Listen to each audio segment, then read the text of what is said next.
Gracias por escuchar nuestros audios y podcast en RTVE Play Radio y en nuestra aplicación móvil de RNE.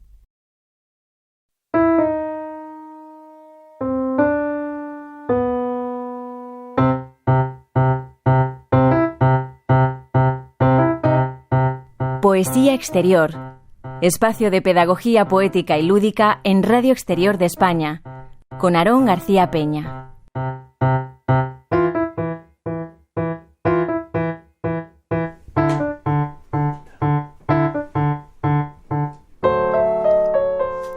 Bienvenidos al 132º plebiscito de Poesía Exterior o intento de reanimación cardiopulmonar de todas y cada una de las víctimas de la ignorancia de los españoles.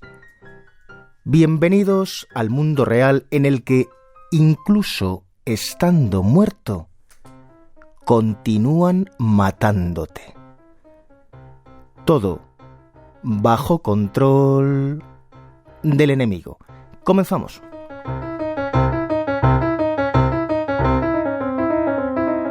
Y vendrán otras gentes y otros días, y enterrarán mi voz. Irán sus pasos sobre la negra arena que recubra mi cuerpo, y el silencio, como un pájaro, anidará en mi casa. Las cenizas de mis palabras aventarán largos dedos grises del viento. En otras bocas, como un milagro, se encenderán las mismas voces mías. Pero no seré yo. Cruza los prados un día y otro día el mismo río, mas nunca torna el agua que ha pasado. También una amargura, cuchillo, espina, dardo, herirá la ternura de las almas, pero no será esta. Cada año traen rosas los rosales, mas la espina que una vez nos hirió nunca ha tornado. Como un río es la voz, como una espina es la amargura. En pálidos panoramas del sueño he visto un día mi voz y mi tormento reflejados en otras nuevas gentes y a través de 100 años. Cuando yo esté ya muerto, mi amargura y mi voz han de ser como un legado. Ni aun esta voz es mía, es una herencia. Yo no soy yo, fui aquel, he sido. ¿Acaso hay un oculto río y una escondida espina que eternamente va atravesándonos? Leopoldo de Luis.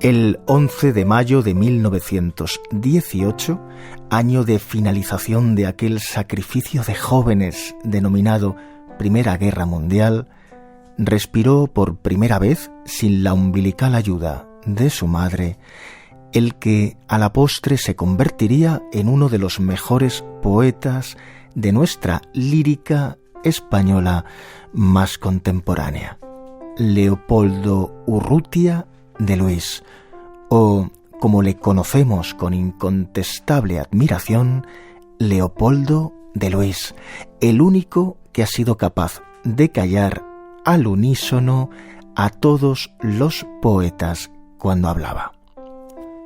Cerca de 40 poemarios, más de una decena de ensayos y una decena de premios, galardones y reconocimientos a su obra, a la expresión audaz e inteligentísima de su pensamiento, son el grueso de un legado heroico que se supo acompañar de un carácter tiernamente endurecido, dulcemente contestatario, de un no saber jamás cómo y con quién ocupar mejor su tiempo, y de una generosidad intelectual con todo el que se atrevía a decirle que estaba equivocado sin tratar de demostrárselo.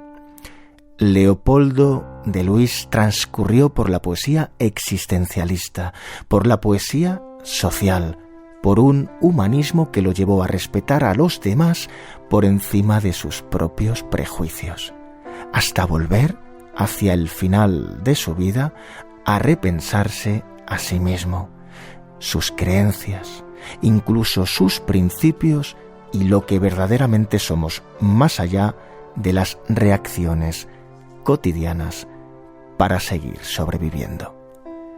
Leopoldo de Luis demostró, como poco, que el pensamiento puede llegar a aparentar inteligencia. Don poeta Jorge Urrutia Gómez, antiguo estudiante del Liceo Francés, licenciado en Filología Románica en la Universidad de Madrid, actual Universidad Complutense, doctorado en la misma con el premio extraordinario, articulista, ensayista y, por tratar de resumir la perfección erudita y académica, uno de los 5 currículos actuales más envidiados por cualquiera de los seres vivos de este Reino de España, con menos monárquicos que monarcas y aún menos, y ya es decir, republicanos que democracia. Don poeta Jorge Urrutia, hijo, además, del poeta Leopoldo de Luis. Feliz Júpiter. Feliz. Me alegra mucho estar aquí. Al fin y al cabo, yo siempre he tenido especial amor a la radio. Incluso fui guionista de radio en tiempos. Leopoldo de Luis nació en Córdoba, hijo de tu abuelo Alejandro Urrutia Cabezón, un cordobés originario de La Coruña, abogado e intelectual del grupo modernista, poeta y republicano, e hijo de tu abuela Vicenta Luis Cea, con cuyo apellido firmó tu padre su poesía tras la Guerra Civil por ser Urrutia un apellido non grato para los sublevados y vencedores. Aunque sea por un día, ¿cuánto pesa el lugar de nacimiento en la vida de un hombre? Pues la verdad es que pesa más con los años que al principio, creo yo. Mi padre nació en Córdoba, pero se educó en Valladolid. Sin embargo, al final de su vida tuvo muy presente a Córdoba. Tal vez porque mi madre era andaluza también. Y entonces ese ir continuamente a Andalucía hizo que él sintiera mucho la tierra andaluza. Además, mi abuelo Alejandro, llamándose Urrutia, y habiendo nacido en La Coruña, era un cordobés de pura cepa. Era un cordobés de la intelectualidad cordobesa, modernista, de principios del siglo XX, muy amigo, por ejemplo, de Julio Romero de Torres, del pintor Julio Romero de Torres. Y poeta, no gran poeta, pero poeta curioso, que defendía una Andalucía no árabe, sino una Andalucía grecorromana. Cuidado, los mejores escritores andaluces siempre han defendido la Andalucía grecorromana. Estoy pensando, por ejemplo, en Juan Ramón Jiménez. Al año de nacer tu padre, la familia se mudó a Valladolid, donde vivió hasta los 17 años. ¿Cuánto pesan a secas por sí mismos la infancia y primera juventud en la vida de un hombre? En cambio, Valladolid no estaba tan presente en sus conversaciones. Hay que tener en cuenta que cuando él va a Madrid y se aloja en la residencia de menores de la residencia de estudiantes, como ustedes saben, tenía una residencia de mayores, que es donde estuvo Buñuel, o estuvo Dalí, o estuvo Lorca, pero había también una residencia de señoritas y una residencia de menores, de alumnos de bachillerato. Mi padre terminó el bachillerato en esa residencia. Pero al año más o menos de estar aquí, mi abuelo se arruinó. Vino una crisis familiar terrible, mi abuelo se arruinó y dejó la empresa que tenía, que era una empresa farmacéutica, a los trabajadores, y se vino a Madrid, donde consiguió que se le nombrara jurado mixto, que era una especie de inspector de trabajo entonces, y fue destinado a Toledo. Él, el 18 de julio del 36, siempre cuenta que estuvo haciéndole bocadillos a los milicianos que intentaban tomar el Alcázar. Por lo tanto, Valladolid pudo haber sido una infancia feliz. De hecho, fue alumno de don Narciso Alonso Cortés, el famoso erudito vallisoletano, pero significa también la ruina familiar y el cambio absoluto de vida.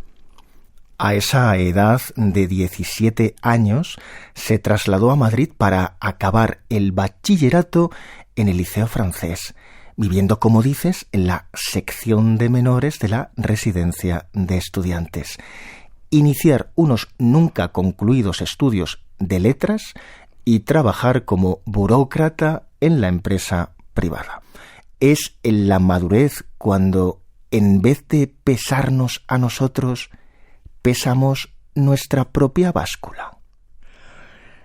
Claro, es que es muy difícil ahora pensar lo que fue la entrada en la madurez de aquella generación que hizo la guerra civil. Mi padre, que estaba haciendo letras y magisterio, letras no hizo más que el primer año, magisterio sí lo terminó, pero no llegó a hacer nunca oposiciones a maestro, y tuvo que acompañar, fue uno de los jóvenes maestros que acompañó a grupos de niños de Madrid a la seguridad de Levante. Lo llevó a Alicante, a Valencia, etc. Iba con otros escritores interesantes, con Jorge Renales, que luego fue Jorge Campos, firmó Jorge Campos, el cuentista, con Jacinto Luis Guereña, que luego fue al exilio francés y tiene un hijo que es un catedrático de historia contemporánea francés y que se llama Guerena, claro, y no Guereña. Ya murió el pobre Jacinto Luis. Entró en el 5º regimiento, fue herido en la defensa de Madrid, va como convaleciente al hospital de Alicante. Allí se reencuentra con Miguel Hernández, al que había conocido antes de la guerra, hace los cursos de oficial, va como teniente al frente de Andalucía, pero luego es reclamado por un antiguo capitán suyo y se va como oficial de Estado Mayor al ejército de Extremadura del general Escobar, donde termina la guerra como capitán de Estado Mayor. Lo que pasa es que para nosotros ya, y los más jóvenes aún, es muy difícil entender cómo fue el paso de la juventud a la madurez de una generación que hizo la guerra civil y que además perdió la guerra civil. Al estallar la Guerra Civil Española, Leopoldo de Luis se alistó en el batallón Pasionaria del 5º Regimiento del Ejército Republicano y profundizó su amistad con Miguel Hernández, Germán Bleiberg, Gabriel Celaya, León Felipe. ¿Por qué debe considerarse su primer libro la obra titulada Alba del Hijo, editada en 1946, y no el aparecido en 1938 romance con su nombre real, Leopoldo Urrutia? Él decía que Leopoldo de Luis, como poeta, nace con Alba del Hijo, que el otro era Leopoldo Urrutia, que es un poeta ya desaparecido. Por otra parte, de un único libro. De un único libro y un libro en colaboración con un compañero, Gabriel Valdrich y Miguel Hernández, que hicieron un librito pequeño, ¿no?, juntos. Pero es que él también entendía que aquellos poemas de guerra, muy circunscritos a una circunstancia muy concreta, eran poemas juveniles. De hecho, yo llegué un día a casa, siendo ya mayor, y me encontré a mi madre y a mi padre rompiendo unos cuadernos de pasta dura, donde mi padre con tinta morada había pasado a limpio todos los poemas escritos de juventud y durante la guerra civil. Y le dije, papá, ¿por qué estás rompiendo eso? Y me dijo, porque no me fío de ti. No fueras a publicarlos después. ¿Eran entonces esos textos como la primera novia a la que uno ya no quiere ver? Posiblemente.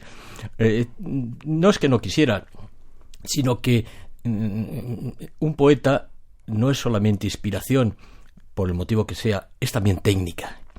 Y él lo que entendía es que esos poemas estaban faltos de técnica. Y un poeta, vamos a llamar un poeta de oficio, entre comillas, un poeta de oficio necesita defender la técnica. Uno puede quizá avergonzarse de lo que dice siempre y cuando esté bien dicho, pero ¡ay! Es tan difícil avergonzar. No hay cosa más ridícula que un endecasílabo de 12 sílabas. Terminada la guerra como capitán del Estado Mayor del general Escobar en el frente de Extremadura, pasó por la cautividad en la Plaza de Toros de Ciudad Real y en el penal de Ocaña, así como por los batallones de trabajadores del franquismo en el campo de Gibraltar. ¿Sirve de algo encerrar a un hombre por su defensa de la democracia? ¿O al hacerlo lo liberas, si cabe aún más, de las mentiras de quien lo mandó encerrar? Es que no es lo mismo ser derrotado que ser vencido. Hay un matiz importante. Pero yo quisiera contar una anécdota que me parece interesante y que refleja muy bien lo que era esa situación de España el año 39. En el juicio de mi padre, que era un juicio a varias personas a la vez, se le condena a una persona, a un joven, y el juez le dice que si quiere decir algo. Y dice, antes de emitir la condena, y dice: sí, señor juez, quiero decir que si me acusa de haber matado al cura de mi pueblo, y eso es absolutamente imposible, porque el cura de mi pueblo soy yo.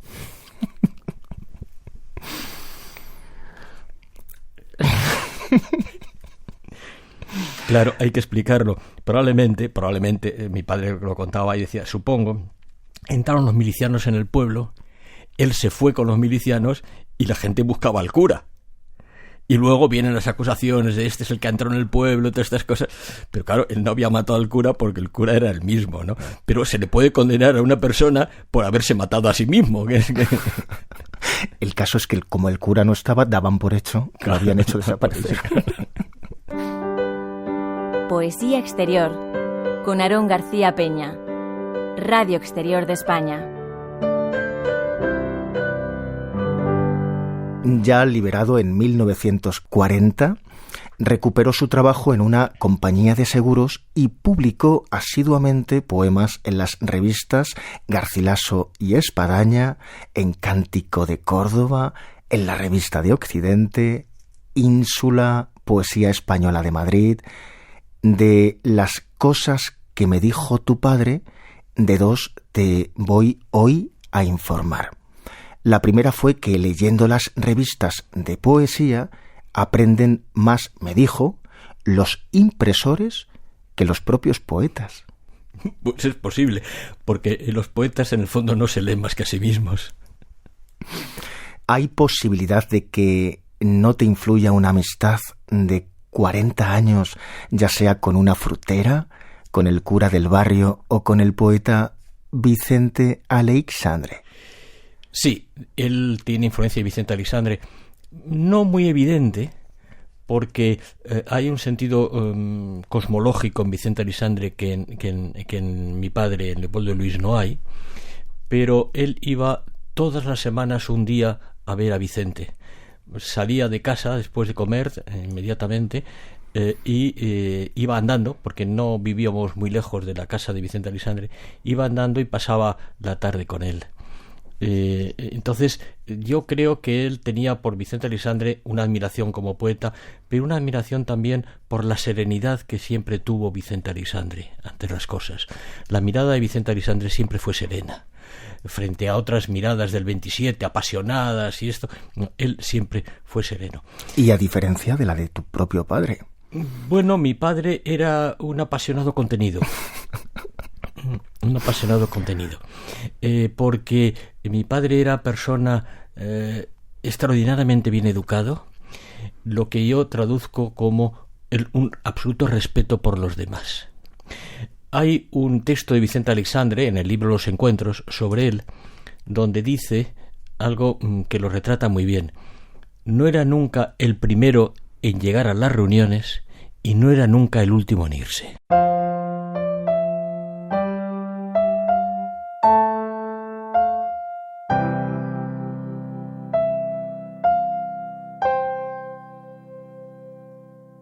Cada uno en el rumor de sus talleres, a diario la patria se fabrica. El carpintero la hace de madera labrada y de virutas amarillas, y el albañil de yeso humilde y blanco como la luz, el impresor de tinta que en el sendero del papel se ordena en menudas hormigas, de pan y de sudor oscuro el grave campesino, de fría plata húmeda y relente el pescador, el leñador de astillas con forestal aroma cercenada, de hondas plumas sombrías el minero, de indómitas verdades y hermosura el artista. Cada uno hace la patria con lo que tiene a mano, la sumisa herramienta, los vivos materiales de su quehacer, un vaho de fatiga, una ilusión de amor y al fin la rosa de la esperanza, aún en la sonrisa. Leopoldo de Luis.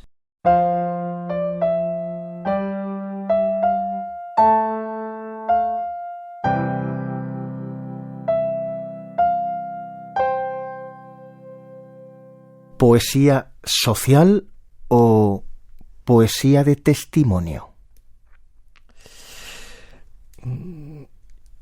Él siempre decía que la poesía social no es un estilo, es un sentimiento, que el poeta puede hablar de cualquier cosa le puede atraer, pero que en determinados momentos determinados poetas se sienten impelidos a tratar los temas humanos y los temas sociales. Yo creo que él era un poeta humanista, un poeta filosófico, cada vez más filosófico a lo largo de su vida, que empieza en una estética neorromántica, sigue por una estética realista ligada a ese neorromanticismo. En esa estética realista está naturalmente el tema social, que no puede dejar porque primero por su propia circunstancia personal, por el barrio en el que vive, la gente que está a su alrededor. Hay un poema muy significativo que es Fútbol Modesto, por ejemplo, donde habla de los jovencitos, los chicos jóvenes trabajadores que van en la mañana el domingo a jugar al fútbol con una pelota de trapo, por ejemplo. Es que eso lo veíamos, era mi barrio. Pero al mismo tiempo están sus lecturas, sus referencias a Machado, sus referencias a Unamuno, a Azorín, que le gustaba mucho, y la huella permanente de Miguel Hernández en su concepto del poema. Todo eso está ahí, pero no nos olvidemos que para él el testimonio es la vida diaria, y el testimonio puede ser lo mismo un tema político que un tema social, que un tema cultural, literario, artístico. Incluso se puede todo unir. Tiene, por ejemplo, un poema muy poco conocido con motivo de una de las primeras exposiciones de Picasso que hubo en España, que fue en Barcelona, donde pusieron un artefacto explosivo. Y él tiene un poema donde, claro, aparece el arte ligado a la política, ligado a la vida diaria, a la función del arte. Él es un poeta con los pies en la tierra. Y era inevitable, por haber vivido él como protagonista tantas vivencias, tantas circunstancias sociales, el convertirse en narrador testigo. Claro, y además era personalmente pesimista. Curiosamente, en los poemas siempre hay una luz al final, pero él siempre fue personalmente pesimista. ¿Poesía de posguerra o guerra previa a su poesía? No, poesía de posguerra. Él está claramente marcado por la guerra. Está marcado por la guerra no solamente porque hubiera perdido o no la guerra, sino porque todas las ilusiones de la juventud se vinieron abajo con la dictadura.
she stood in the doorway, I heard the mission bell.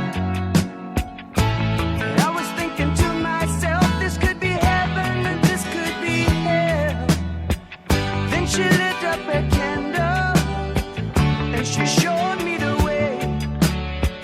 There were voices down the corridor, I thought I heard them say, welcome to the Hotel California. Such a lovely place, such a lovely place, such a lovely face. Ready a room at the Hotel California.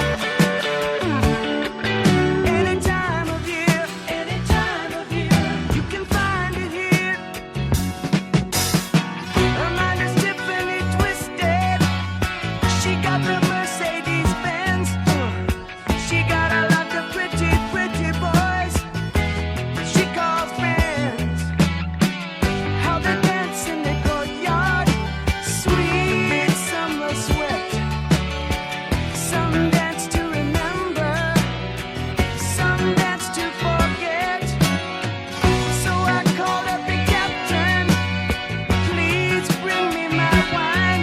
He said, we haven't had that spirit here since 1969. And still those voices are calling from far away. Wake you up in the middle of the night just to hear them say, welcome to the Hotel California. Such a lovely place, such a lovely place, such a lovely face. They're living it up at the Hotel California. What a nice surprise, what a nice surprise. Bring your alibis. Mirrors on the ceiling, they pink champagne on ice. And she said, we are all just prisoners here of our own device. And in the master's chambers, they gathered for the feast. They stab it with their steely knives, but they just can't kill the beast. Last thing I remember, I was running for the door. I had to find the passage back to the place I was before. Relax, said the night man, we are programmed to receive. You can check out anytime you like, but you can never leave.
Dicen de Leopoldo de Luis que era un poeta muy culto, pero cultura tienen muchos y son muy pocos los que saben interpretarla. Dicen de Leopoldo de Luis que era un hombre preocupado por los temas de la condición humana, pero humanos preocupados somos todos, siendo muy pocos los que hacen de la preocupación un arte. Dicen de Leopoldo de Luis que era una persona de profundos principios éticos, pero todos dicen tener principios, aunque solo unos pocos, como él, han llegado a demostrarlo defendiéndolos con la vida. Dicen de Leopoldo de Luis que tuvo una producción literaria excelente, pero habiendo en España muy pocos excelentes de entre los que llamamos excelentísimos, como poco su excelencia merecería más que la palabra excelente. ¿Por qué decimos tantas cosas sin saber lo poco que decimos?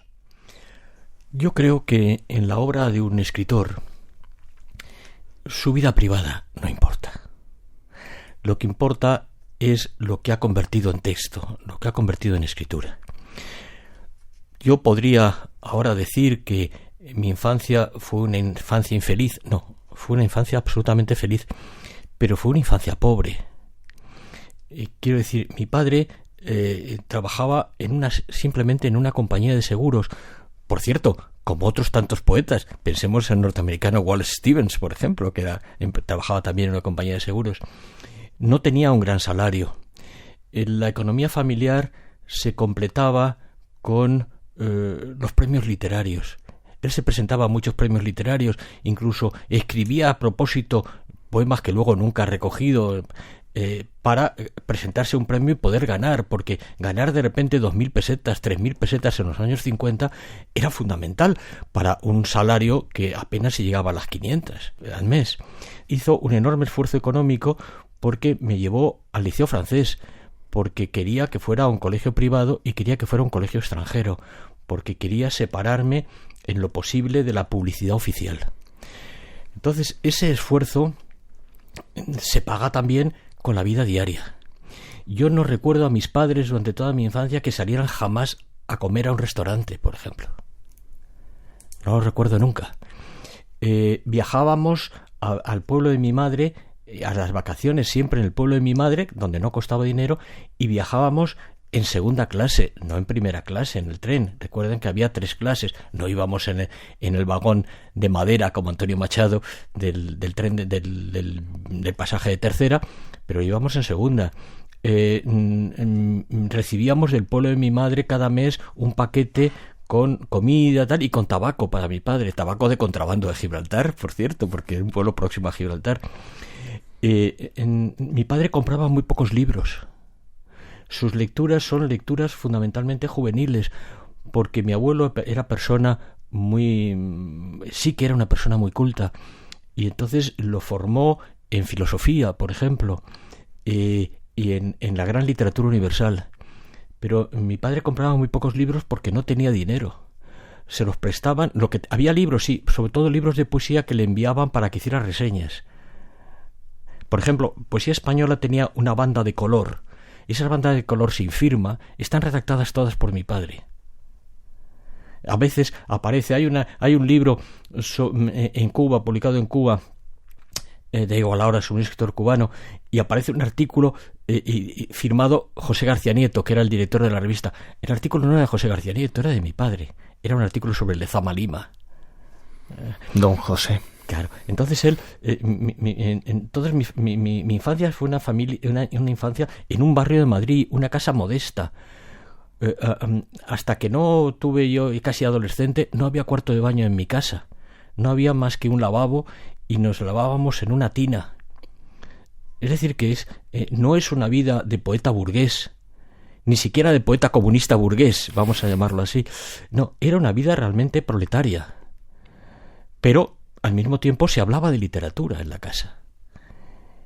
Y mi padre me dejó leer siempre cualquier libro que hubiera en la casa, daba igual la fecha y el autor. Lo único que me pedía es que después de leerlo hablara con él del libro. Y yo así leí pues, La Afrodita de Pierre Louis, que es un libro erótico del posmodernismo, por ejemplo. Lo leí a los 12 o 13 años. No hubo ningún problema. Luego lo comenté con él. Es decir, era una familia intelectual, pero pobre, sencillamente. Y esto me parece que es importante, porque eso sí que está detrás. Es decir, era un barrio obrero de Madrid, y él era persona conocida. Incluso cuando tuvo el Premio Nacional de las Letras, los vecinos decían, pero este señor, no pensaban. Él era el que bajaba, iba a la frutería, sobre todo desde que se quedó viudo, iba a la frutería, iba a un mismo sitio a hacer las fotocopias para los poemas que iba a leer en algún recital y esto.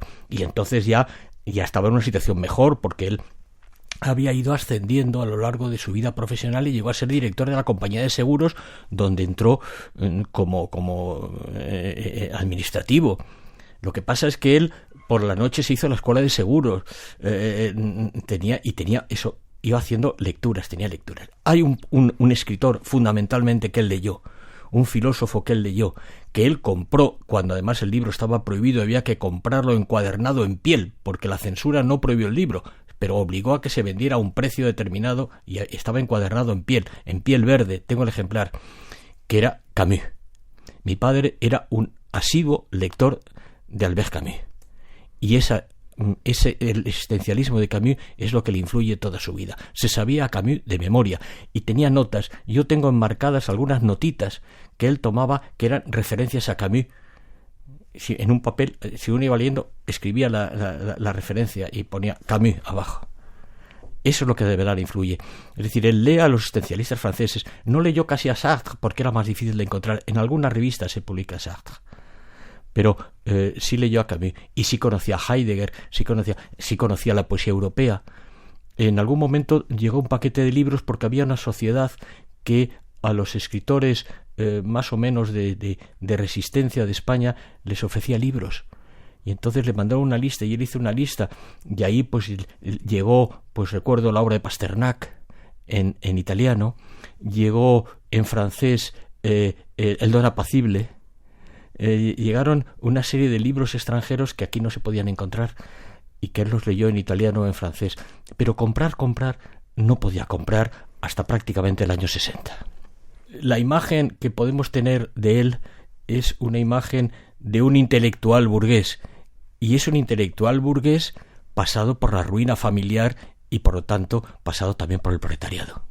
Mucha de la gente que habla, la mayor parte, claro, de la gente que habla de Leopoldo de Luis, conocen ya un Leopoldo de Luis mayor, fue prejubilado, todavía no tenía 60 años, un Leopoldo de Luis mayor, correctamente vestido, muy educado, y con una cultura, una conversación culta, referencias, con un humor elegante, casi británico, ¿verdad? Pero no tiene nada que ver con el Leopoldo de Luis de los años 50 y mediados de los 60, que era un hombre trabajador con un sueldo muy pequeño.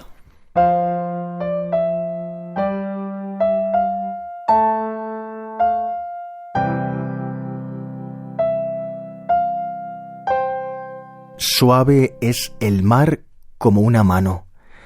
Cuentan que en el invierno entra por un guante y cada dedo llena el hueco de sí mismo. Lo ha aprendido ya todo en la humedad del tiempo, y pacífico avanza con la sabiduría de quien conoce cosas que nadie más conoce. Como una mano es que, ya enguantada, se apoya sobre un brazo, se oculta por el pliegue de una manga o se funde en la niebla de su pecho. Si suave es el mar, lo arrastra todo con una voz muy tenue, como surge la duda o crece la sospecha. Jorge Urrutia.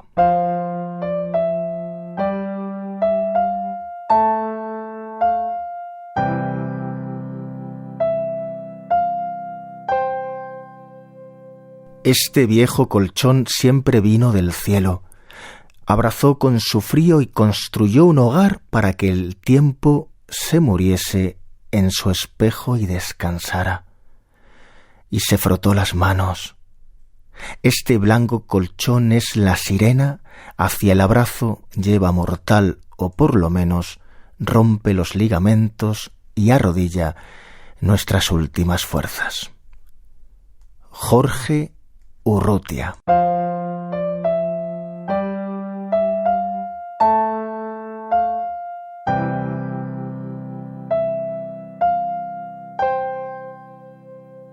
¿Hay un hogar? ¿Se parte de algún sitio?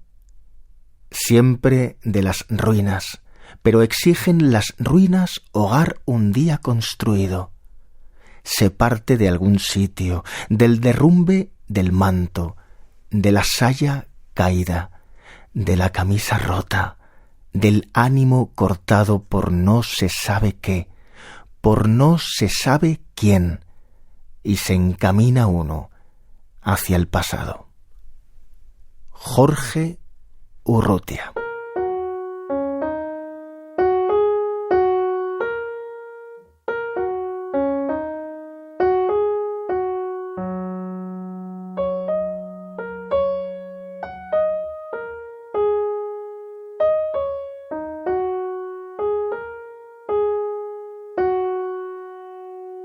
Entre tantos otros reconocimientos, Leopoldo de Luis fue nombrado hijo predilecto de Andalucía. Obtuvo el Premio Nacional de las Letras Españolas, el Premio Nacional de Poesía, la Medalla de Oro del Círculo de Bellas Artes y la Medalla de Oro de la ciudad de Córdoba. El Ayuntamiento de Madrid, para recordarlo, puso una placa en la fachada de la casa donde vivió, en la calle Pamplona. Dio su nombre a una plaza próxima y le dedicó un pequeño monumento en los jardines de la Biblioteca Vázquez Montalbán. La que fuera su biblioteca personal constituye hoy el Fondo Leopoldo de Luis de la Biblioteca de Humanidades de la Universidad Carlos III de Madrid, y el Instituto Cervantes le dedicó una exposición en su sede central. ¿Por qué mostramos tanto la palabra del poeta una vez muere y tratamos de callarle estando vivo? Porque muerto no es más que un texto, y el texto siempre es interpretable. El crítico francés Roland Barthes hablaba de la muerte del autor, diciendo que el texto se separa del personaje, se separa del hombre. A eso además va unido algo que responde a la historia literaria. Los escritores pasan de moda. Cuando digo pasan de moda, quiero decir que la generación siguiente se plantea de otra manera la estética. Por ejemplo, uno de los mejores poetas de posguerra era Blas de Otero. Ya nadie habla de Blas de Otero, pero era un poeta extraordinario. Se piensa que era un poeta político. No, era un poeta político en el sentido más etimológico de la palabra. Tenía temas políticos, sí, pero no solamente temas políticos. ¿Por qué no se habla de Blas de Otero? Porque no está de moda esa poesía, esa estética. Pero resulta que esa poesía filosófica, con un asentamiento en la sociedad, ha vuelto a los poetas jóvenes. Y por eso se recupera la figura de Leopoldo de Luis, que había quedado en un momento apocada, tapada por otras modas, otros modos de escritura, modas y modos.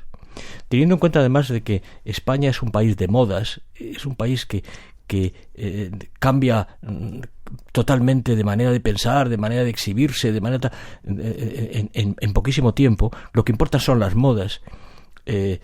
Pensemos, hay una experiencia que yo hago mucho, que es comprobar qué leen los viajeros en los trenes de cercanías o en los metros. En Francia todavía vemos fácilmente en el metro de París viajeros que están leyendo a los clásicos. y se ve un señor leyendo a Voltaire en el metro. Eso en España es impensable.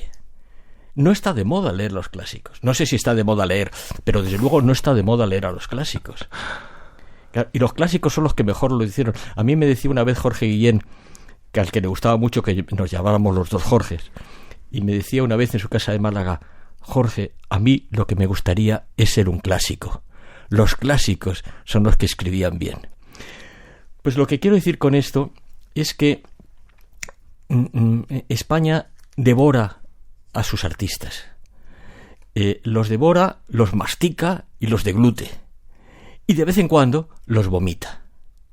Y por eso estamos recogiendo y perdiendo autores. Por ejemplo, ¿cómo es posible que el mejor prosista en español del siglo XX, con enorme influencia sobre Borges no existiría sin él, que es Azorín, no se lea? Pero si Azorín es un escritor extraordinario. Un escritor extraordinario. Una de las mejores pruebas de que influye en Borges es que Borges nunca lo cita, porque Borges jamás cita a los autores que le influyen, ¿verdad? Pero no existiría. Hay páginas de Azorín que ahora diríamos son borgianas. No, son borgianas a bon la lettre. Es decir, son azorinianas en Borges. Bueno, pues nadie habla de Azorín. Pero en ninguna cultura del mundo podíamos no hablar de Azorín. Azorín sería el equivalente en Francia, podría ser Anatole France. Anatole France se vende todavía, se lee, está en bolsillo. Azorín no se vende, no se lee. Bueno, pues Leopoldo de Luis pasa un momento en el que está de moda, está en todas las revistas de posguerra, pasa por un momento en que la gente lo deja de lado. Hay un crítico miserable en La Vanguardia que cuando tuvo el Premio Nacional de las Letras escribió diciendo: creí que se había muerto. No voy a decir el nombre, pero era un crítico miserable que tenía un recuadro en la primera página de La Vanguardia de Barcelona y dijo eso. Bueno, pasa por tanto una etapa en que es olvidado, como Gabriel Celaya, como Hierro, que ha vuelto a surgir de repente, pero que fue olvidado también, etcétera, y en un momento determinado se recupera. Me parece muy bien. Un poeta contemporáneo que siempre mantuvo la lectura de Leopoldo de Luis, porque tiene ciertos puntos de contacto con él, es Luis García Montero, por ejemplo. ¿Por qué? Porque estéticamente esa poesía de lo cotidiano a él le gusta. Él ha entrado en eso. Y el tono sentimental que también tenía Leopoldo de Luis también lo tiene García Montero. Y entonces García Montero lo recoge. Por eso García Montero, cuando llega al Instituto Cervantes, se encuentra con que está la exposición sobre Leopoldo de Luis que había montado el director anterior, y está encantado. Le parece estupendo. Yo me acuerdo que a poco tiempo de llegar Luis García Montero a la edición de Instituto Cervantes, me lo encontré por la calle con una serie de catálogos de la exposición de mi padre. Se llevaba los catálogos para regalárselo a determinadas personas. Pero curiosamente, el que montó la exposición fue Juan Manuel Bonet, un hombre de una estética totalmente distinta, una estética más bien esteticista, vamos a llamarlo así. Es decir, por unos motivos a Bonet le interesaba la figura de Leopoldo de Luis, por otro a Luis García Montero le interesa la figura de Leopoldo de Luis. Eso significa la recuperación de un escritor que había quedado un poco silenciado. Además de que el texto se convierta en poco peligroso porque deja de ser interpretado por el propio autor una vez este ha fallecido. ¿No sucede también que los propios colectivos no espolean a un poeta si no pueden instrumentalizarlo? Bueno, claro, esta sociedad española es una sociedad que utiliza todo, lo utiliza todo. Yo pongo siempre un ejemplo. ¿Usted se ha dado cuenta de que lo peor que puede ocurrir en este país es el premio Nobel? De todos los premios Nobel se han dicho cosas terribles. Echegaray era un poeta asqueroso, no sabía nada, parece mentira. Benavente, le han dado el premio porque era homosexual. Vicente Arisandre, lo que pasa es que en la Academia Sueca son todos unos cobardes y no se han atrevido a darle el premio a Alberti. Camilo José Cela, parece mentira, Camilo José Cela. Es lo peor que puede ocurrir. Y Camilo José Cela se ha convertido en un escritor con el que dar mazazos al otro, ¿no?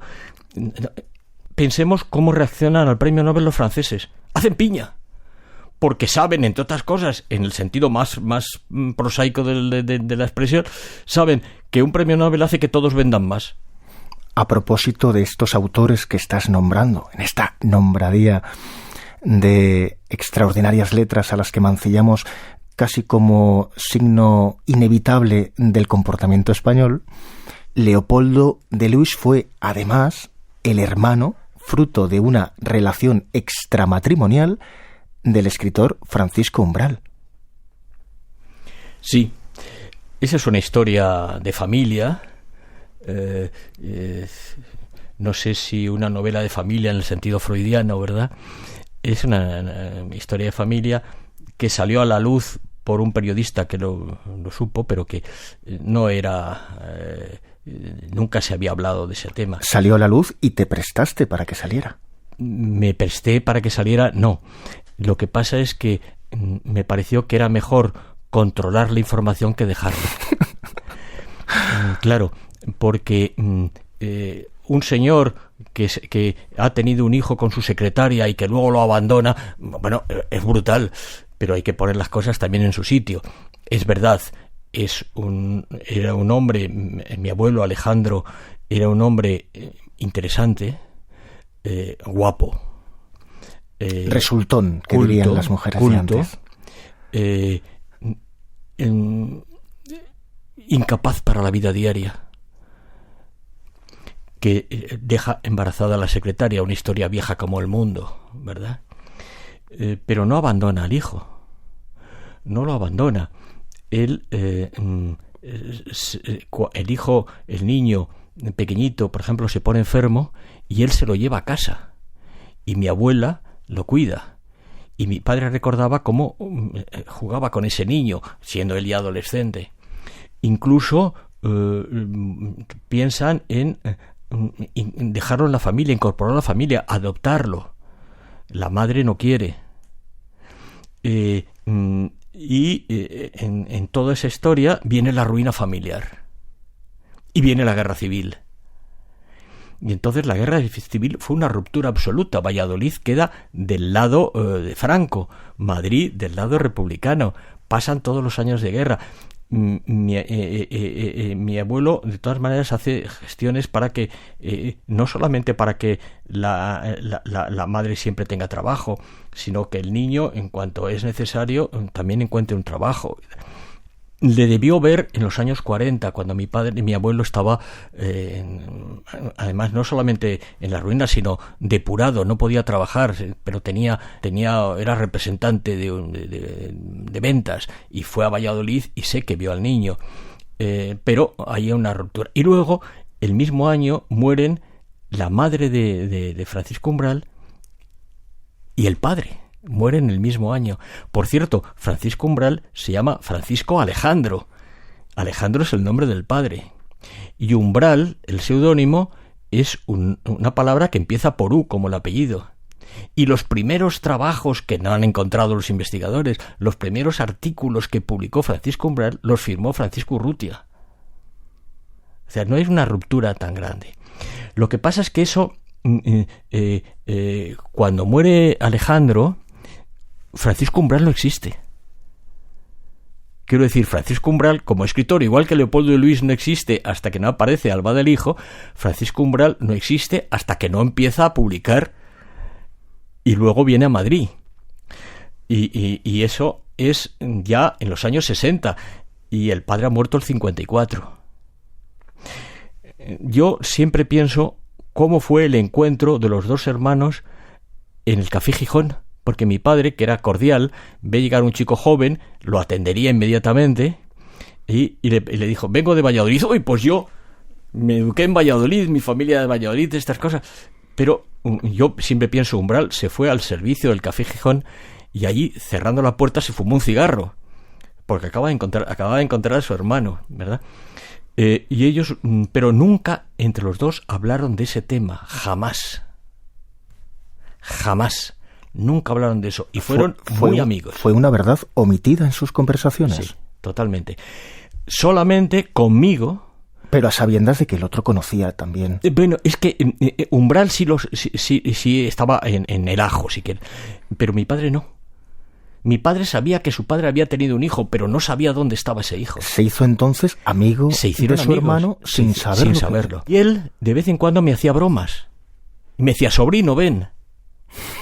O me presentó una vez a una persona diciendo, ven, te voy a presentar a mi sobrino que es el que me roba todas las novias. Y yo, en unas manifestaciones de estudiantes, me refugié en el despacho de Francisco Umbral, que estaba en el Instituto de Cultura Hispánica, trabajaba en Mundo Hispánico, y me refugié ahí, y él me acogió, escapando de la policía. Es decir, teníamos una relación muy particular. Pero Umbral, que tenía ese dolor por no haber vivido con el padre, prefirió mantener esa distancia. Y mi padre, cuando se dio cuenta, cuando se enteró y se quedó muy afectado, yo le dije, papá, llama a Paco ahora mismo y habla con él. Y él dijo, no, porque él lo sabe, y si no ha querido hablarme de eso, no tengo por qué molestarle. Eso corresponde también a la manera de ser de mi padre, que entendía. Y tendría más anécdotas de este tipo, vamos. Pero quiero decir que me pareció que había que coger el toro por los cuernos, cuando eso... a mí me llama Juan Cruz del País, me llama y me pide que nos veamos al Café Gijón, y aparece con Javois, que es el que lo había localizado. Yo creí que me llamaba para otra cosa. Nos vimos a las 9 de la mañana en el Café Gijón, y cuando vi eso me di cuenta de que lo que había que hacer era defender a mi abuelo, explicar por qué mi abuelo no podía atender a ese hijo, porque estaba sin trabajo, vivía de su hija y de su hijo, y tenía noticias de él a través de una mujer de servicio que había trabajado en la casa de mis abuelos, que se llamaba Polonia, que cita Umbral en algunos artículos. Y Polonia iba todos los años a pasar 3 días con mi abuela y le hablaba del niño. Es decir, que contacto había, relación había, pero mi padre no sabía que había ese niño, pero lo que no sabía es que era Francisco Umbral. En este asunto simpatizo amablemente con Francisco Umbral, pues también soy hijo de una relación extramatrimonial, y teniendo 4 hermanos paternos, solo he podido conocer a uno. Claro, eso es una situación trágica. Es una situación trágica para la conformación de la personalidad. A mí yo, si quieren, salgo de ese atolladero con un recuerdo de una cosa que me dijo el dramaturgo Ignacio Amestoy una vez. Me dijo, aparte del parecido físico, mi hijo, por ejemplo, es igual que Francisco Umbral. Aparte del parecido físico, dice, es que entre tu abuelo, que escribió algunos poemas, y tu padre, Umbral, y tú llenáis el siglo XX. Y además hay algo genético. ¿Cómo es posible que dos niños que no se han criado juntos, 2 hijos del mismo padre que no se han criado juntos, sean los 2 escritores? ¿Qué virtudes hacen del poeta Leopoldo de Luis uno de los mejores críticos literarios de la historia de España? Que era un sentimiento simpático en el sentido etimológico. Es decir, él buscaba entender. Él siempre fue un crítico que lo que buscaba era entender, ponerse en el lugar del yo del texto. Ejercía como filósofo. Es un poco actividad como filósofo, claro. Aunque él siempre hubiera dicho que no era suficientemente pedante como para que se le llamara así.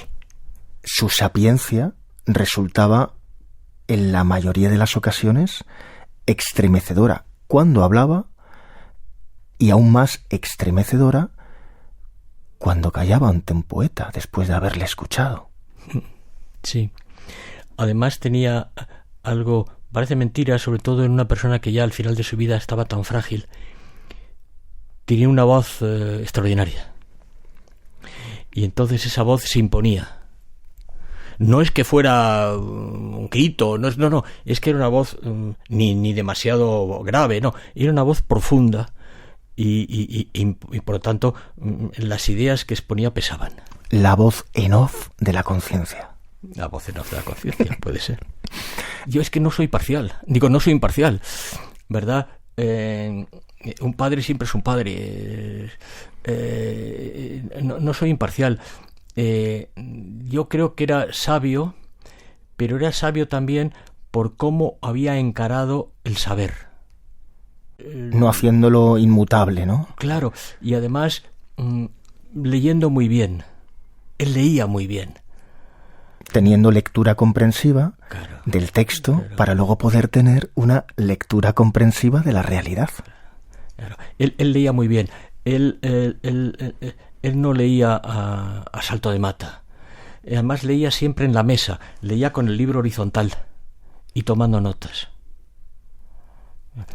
Él, si me permiten la pedantería, él a mí me elogiaba como en mis trabajos profesionales, mis trabajos como profesor, diciendo con una frase que tiene doble sentido.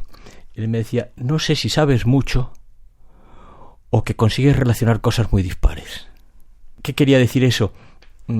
Que él temía que yo mariposeara un poco por los textos y pillara aquí y allá, mientras que él era un lector muy pausado, muy en profundidad, muy lento, muy reflexivo. Leopoldo de Luis murió el 20 de noviembre de 2005. Vaya fecha. ¿Por qué algunos tenemos la certeza de que, estando muerto, continúan matándolo? Sí. Hitler todavía mata. Stalin todavía mata. Y metafóricamente, algunos escritores malos también todavía matan. Don poeta Jorge Urrutia, tu padre llegó a decirme en el despacho de presidencia de la Asociación de Escritores y Artistas Españoles de la calle Leganitos de Madrid, contaba yo con 17 años, que se enorgullecía de casi todos sus versos, pero que eras tú su mejor obra. Feliz Júpiter. Sí, eso lo que demuestra es que me tenía mucho cariño, mucho amor. Pero también demuestra que a veces, como crítico, se equivocaba. Y estimados oyentes, me arrodillo en los monasterios y me descalzo en las mezquitas. Algo que aún quema viejas leñas su azul rescoldo precipita. Antiguos ritos en figuras y orlas lentos colores armonizan y las paredes nos envuelven con el fervor desde las criptas. El suelo dice a nuestras plantas que la tierra nos necesita y la llamada trascendente del alminare al cielo frisa. Llega la luz por las ventanas, desechan rosas amarillas y sentimos que son los siglos lo que al silencio nos concita, la tradición las que nos pone su niebla dulce en las pupilas. Los iconos asomados a la plata de su lacería nos contemplan con la mudez de su ternura primitiva. Su melopea va al Corán repitiendo con monotonía mientras tiembla por el salterio la trenzada música bíblica. Fervor distinto que consigue doblar en ambos la rodilla y en el aire santo poner la palabra que no termina. Viejas creencias que el temor y la esperanza reunifican. Van místicos por monasterios y sufíes van por mezquitas. Entrar y salir de recintos de fe los veo con envidia. Agnosticismo, viejo perro, que roe el hueso de mi vida. Leopoldo de Luis.